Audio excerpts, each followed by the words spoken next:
அடுத்து லஞ்சம்லாம் ஒழிக்க முடியாது, ஊழல்லாம் ஒழிக்க முடியாது, அதெல்லாம் பிளட்டிலேயே ஊறி போய் இருக்கு அப்படின்னு சொன்னவங்க போய் ஒவ்வொரு கவர்மெண்ட் ஆஃபீஸா பாருங்க, ஒரு பைசா லஞ்சம் இல்லை, ஒரு பைசா ஊழல் இல்லை, வேலையெல்லாம் சும்மா டக்கு டக்கு டக்குன்னு நடக்குது. ஒரு பெரியவர் ஒருத்தர் சொல்றாரு, தம்பி வேலையெல்லாம் நடக்குது, ஆனா அதையும் தாண்டி எங்களுக்கு மரியாதை கொடுக்குறாங்க தம்பி, உட்கார வச்சுலாம் பேசுறாங்க. இதெல்லாம் இதுக்கு முன்னாடி நடந்ததே இல்லை. அவனை போய் பாரு, இவனை போய் பாரு, இந்த ஆஃபீஸரை போய் பாருன்னு சொல்லி அலைய விடுவாங்க.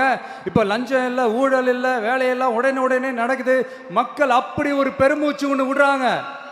அதை பார்த்து நமக்கு அப்படி ஒரு ஹாப்பினஸ். இதுக்கு மேலே என்ன வேணும்? ஏன் இதெல்லாம் பண்ண முடியாது? மனசுன்னு ஒன்று இருந்தால் பண்ணலாம். இப்போ பண்ணல.